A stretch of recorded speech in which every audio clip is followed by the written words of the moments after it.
coronavirus shutting down the world, the nation, parts of Arkansas. Local and national lawmakers working to open up funds to get us through this crisis. And Representative French Hill, home from the Hill, he is joining us now with the very latest on the goings-on here. And Representative Hill, we appreciate the time.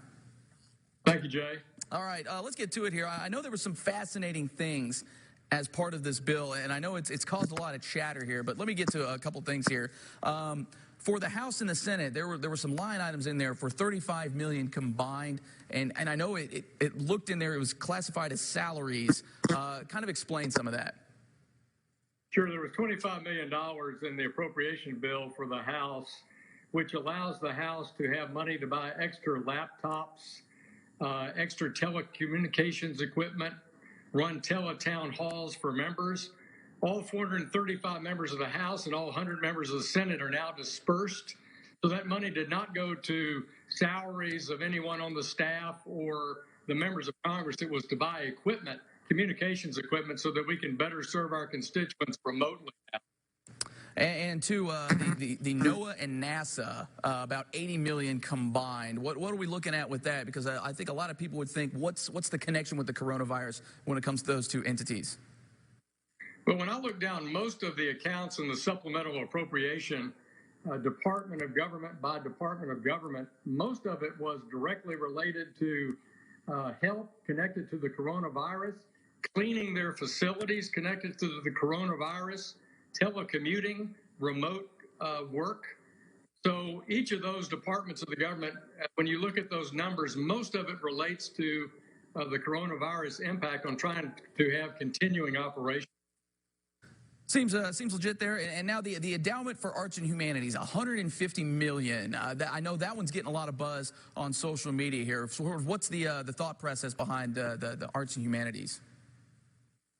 Well, the logic was, and there's lots of places in this bill to demonstrate it's not a perfect bill, either in the topic or the amounts of money.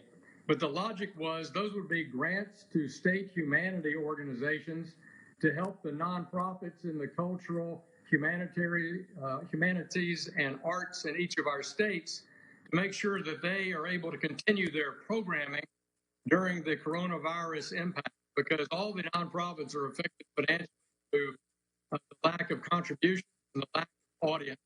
Really, just emergency funding through the National Endowment for the Arts and Humanities to give to the states if they need that money to keep their arts and humanities program alive. And two, I know there's been a lot of to-do made about the $500 billion going to the corporate world. A lot of people calling it a bailout, but it's not that. It's actually a $500 billion loan to the corporate world. Is that right? Yeah, there's $350 billion for small businesses, businesses that have less than 500 employees.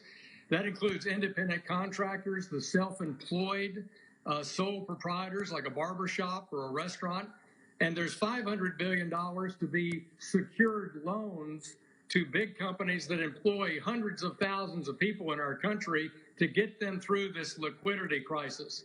We want our small businesses and our large businesses to keep people on the payroll, keep people employed during this next couple of months health crisis. And I know there were some strings attached when it comes to the big corporations. What are we looking at here? Is it potentially job numbers, ability to pay back? What are we talking about? Yeah, really, those are good questions. Yeah, for those big businesses with over 500 employees, that $500 million loan, first of all, it's a loan.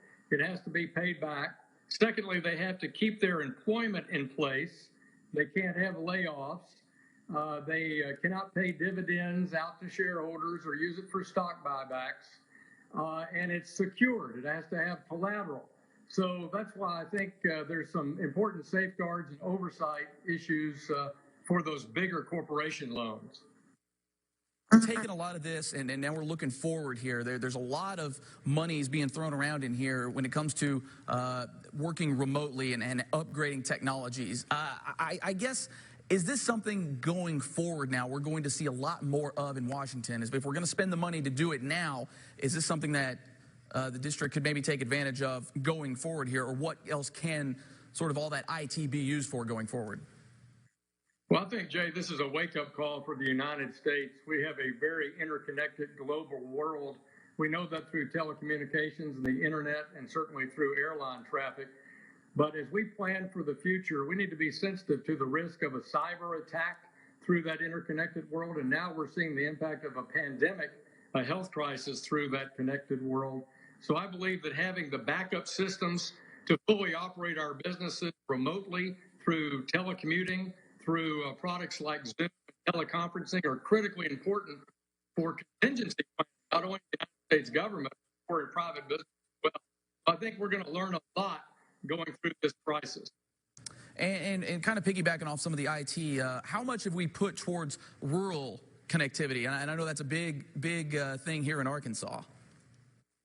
Well, the Congress has appropriated a lot of money towards rural broadband over the last 3 years, plus the telecommunications bills for your cell phone, for your telephone connection have a tax on them, and that money also is dedicated towards enhancing rural broadband.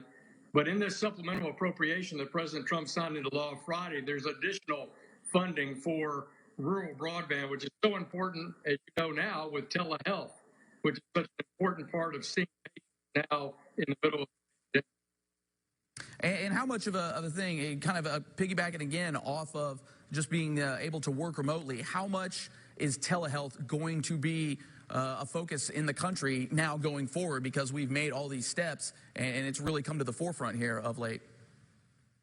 We know that's the dream of the healthcare system over the last decade or so, which is to have capable, quality electronic medical records and combine that with the ability to safely and privately handle consultations by telehealth. That's being pressed into full service in this pandemic. So I think you'll see that going forward as a core part of seeing patients under certain circumstances. And we have to make sure that providers are paid for that in the right way, that they have the right resources to do it, and that patients are comfortable with it. But I do think you'll see it. And then quickly here, let's wrap it up here. What are we doing for those student loans and some of that debt that is just very burdensome for a lot of that generation? Great question. Two things. First of all, President Trump has declared a 90-day moratorium on interest payments for student loans that are outstanding. But one of the most important features in this bill is the permanent ability for employers now to contribute $5,250 to their employees' student loans, help them pay them off $5,250 per year, and the employee no longer has that as a taxable event. So the employer can provide that. And I know as a former employer for many, many years, I loved paying tuition to help my employees go on to college or graduate school. But now here's a way for employers to help pay more of that student loan debt off as they recruit talent to their firms. All right, so the very latest on the $2.2 trillion stimulus bill from Washington, Congressman French Hill. Congressman, we certainly appreciate the time. We'll do it again soon. Jay, see you soon. All right.